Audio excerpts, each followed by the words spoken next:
केंद्र सरकार में मोदी जी की सरकार, ये उसकी दूसरी टर्म, उसका 1 साल ये 2 दिन पहले 30 तारीख को पूर्ण हुआ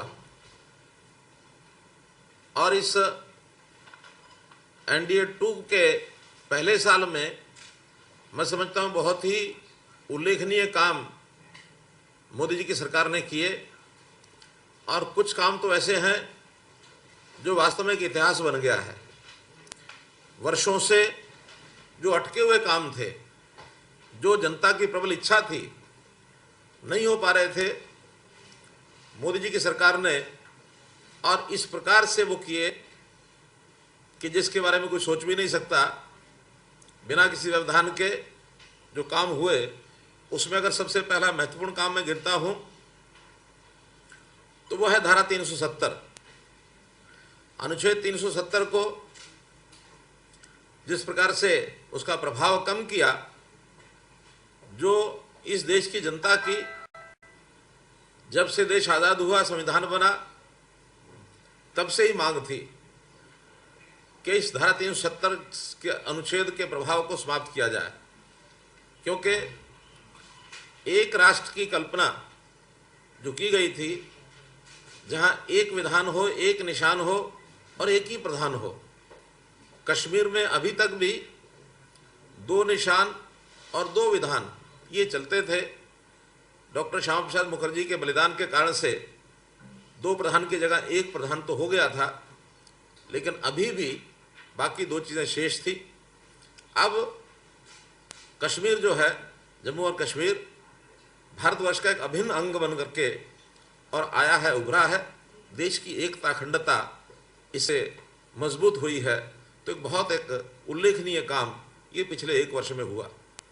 और इसी में अगर दूसरा विषय में जोड़ता हूं तो वह नागरिक संशोधन जो कानून बना, जिसको हमने CAA कहा, जिससे जो 3 देश हैं, पाकिस्तान, बांग्लादेश और अफगानिस्तान, वहाँ से वर्षों से जो नागरिक उत्पीड़ित होकर के भारतवर्ष में आए थे, उनको नागरिकता नहीं मिल रही थी, उनकी नागरिकता का रास्ता खुला।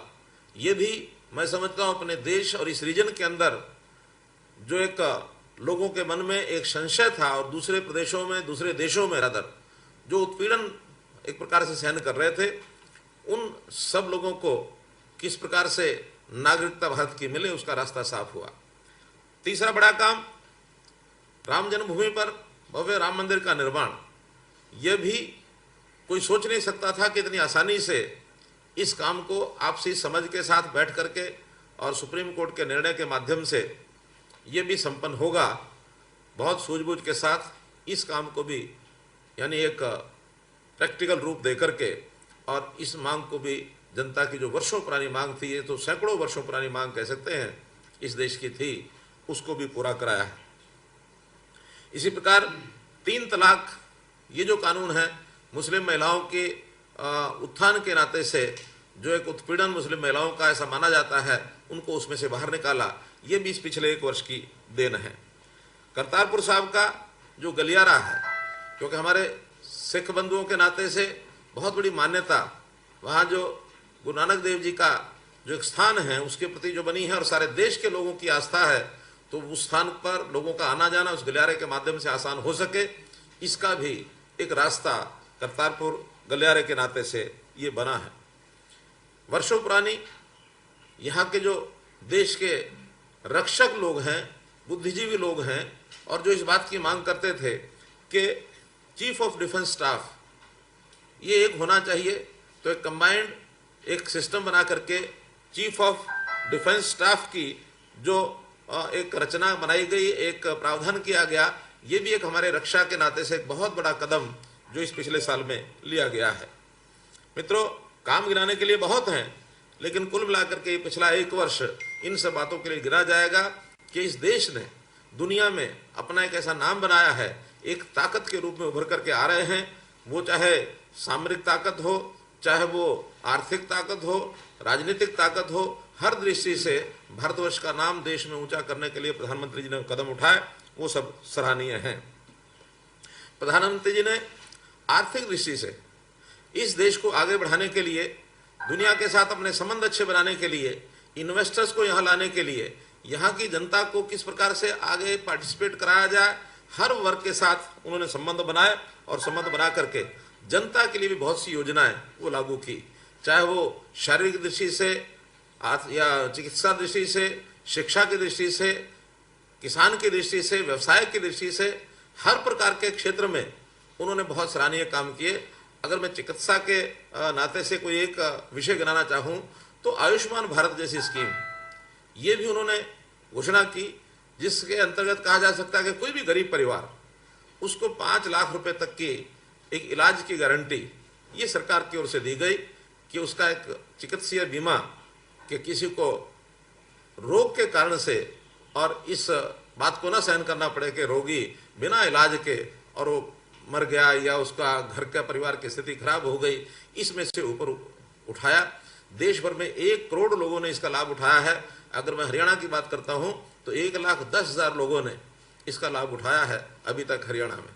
और हरियाणा में तो हम इससे आगे बढ़ करके भी, क्योंकि जिनके नाम SCC डाटा में नहीं है, SCC डाटा 2011 में तैयार हुआ था, बहुत परिवारों का नाम उसमें नहीं है, हमने एक प्रावधान बनाया है, उसको जल्दी लागू कर देंगे कि जिन परिवारों की 1,80,000 रुपए से कम इनकम है वार्षिक, ऐसे परिवार भी इसमें शामिल किए जाएंगे, चाहे वो SCC डाटा में हैं अथवा नहीं है। इन सब का खर्च केंद्र सरकार की बजाय हरियाणा सरकार खुद वहन करेगी, तो एक बहुत बड़ी मात्रा में ये नाम भी जुड़ने वाले हैं। उसकी प्रोसेस चल रही है। वो सब परिवार पहचान पत्र के नाते से जो कार्यक्रम चल रहा है, बहुत जल्दी उसका पूर्ण होते ही उसका विधिवत प्रारंभ कर दिया जाएगा। हरियाणा में तो हमने और भी कुछ जो चीज़ें लागू की हैं, उसमें महत्वपूर्ण चीज़, ऐसे रोगी जो किडनी के यानी पेशेंट हैं, डायलिसिस इनका होता है, अथवा कैंसर के रोगी हैं, ऐसे सब लोगों को भी आर्थिक आवश्यकता बहुत होती है, उनको भी हमने जो पेंशन 2250 रुपये की मासिक है, ऐसे सब लोगों के लिए भी 2250 रुपये मासिक पेंशन, HIV हो अथवा किडनी का डायलिसिस का मरीज हो या फिर कैंसर का मरीज हो, ऐसे सब लोगों को 2250 रुपये मासिक पेंशन ये भी हमने लागू की है। मित्रों, देश प्रगति के रास्ते पर आगे बढ़ रहा है। इसमें खास करके इन्वेस्टर्स या जो एंटरप्रेन्योर्स भारत में काम करना चाहते हैं, उनके लिए ईज ऑफ डूइंग बिजनेस का पैमाना ये बहुत महत्व रखता है। भारतवर्ष ने इतना एक काम करके हर प्रदेश का इसमें योगदान है, उन योगदान को आगे बढ़ाते हुए ईज ऑफ डूइंग बिजनेस जो वर्ल्ड बैंक का एक पैमाना है, उसके ऊपर जो हमारा 142वां नंबर था, 63वें नंबर पर हम आ गए हैं। और हमारा जो टारगेट है अगला, वो 50वें स्थान का है। अगर 50वें स्थान पर हम देश दुनिया भर में आते हैं तो निश्चित रूप से भारतवर्ष जो है वो एक डेस्टिनेशन, प्रेफर्ड डेस्टिनेशन बन करके और उभरेगा। और इसमें हरियाणा का अपना एक योगदान है। हरियाणा 2014 में जिसका रैंकिंग अपने देश के प्रांतों में 14वें स्थान पर था, हमने अपने आप काफ़ी सुधार किए और सुधारों के बाद हमारी जो रैंकिंग है वो 2018 के अंदर 3rd रैंकिंग आ गई थी। और मैं समझता हूँ अगली बार जब भी इसका कोई रिव्यू होगा तो उसके अंदर हम और अच्छा स्थान बनाएंगे। लेकिन अभी कोरोना के कारण से अगला जो रिव्यू इस समय होना था वो कुछ दिन के लिए रुका है, और कोरोना की समाप्ति के बाद नेक्स्ट रिव्यू में हम और इसमें बेहतर अपना स्थान बनाएंगे, ऐसा मुझे लगता है। प्रधानमंत्री जी ने गरीबों के लिए, किसानों के लिए, छोटे व्यापारियों के लिए और जो हमारा श्रम योगी है उनके लिए ये भी बहुत ध्यान रखा है कि ऐसे गरीब परिवारों को वार्षिक सहायता ये पहुंचनी चाहिए। और इसमें भी जो 60 वर्ष की आयु का व्यक्ति हो जाता है उसको कैसे पेंशन के दायरे में लाया जाए। तो किसान की मानधन योजना, प्रधानमंत्री श्रम योगी मानधन योजना, प्रधानमंत्री लघु व्यापारी मानधन योजना, ये सब योजनाएं लागू की। और इसमें 18 वर्ष से लेकर 40 वर्ष तक के लोग अपनी ओर से भी कुछ प्रीमियम यदि अदा करते हैं, प्रीमियम उतना ही केंद्र सरकार भी देगी, तो इनको 3,000 रुपये पेंशन मिलेगी। हमें जब ध्यान में आया कि ऐसे लोग अपने पास से प्रीमियम देने में असमर्थ होंगे अथवा संकोच करेंगे अथवा नहीं देने की आदत से बहस नहीं रहता, पैरेलल हमने एक और स्कीम चलाई और वो है मुख्यमंत्री परिवार समृद्धि योजना, जिसके अंतर्गत ये तय किया गया कि ऐसे सब प्रकार के प्रीमियम चाहे वो पेंशन के हैं अथवा कोई बीमा कराना है बीमे के हैं, क्योंकि सुरक्षा बीमा योजना, जीवन ज्योति बीमा योजना, इनके प्रीमियम 12 रुपये और 330 रुपये ये भी कोई देने के लिए तैयार होता नहीं है। तो ऐसे सब प्रकार के प्रीमियम देने के लिए उस परिवार की सहायता की जाए जिन परिवारों की आय 1,80,000 रुपये से कम है। ऐसे सब परिवारों को 6,000 रुपया साल का दे करके ऐसे प्रीमियम उसमें से भराया जाए ताकि उसकी भविष्य उसका सुरक्षित हो जाए। तो ये योजना हमने भी लागू कर दी है। लगभग 4.5 लाख लोगों को, शायद 6.5 लाख लोगों को मुख्यमंत्री परिवार समृद्धि योजना का लाभ ये मिल गया है। तो ये इस योजना को हमने आगे बढ़ाया है।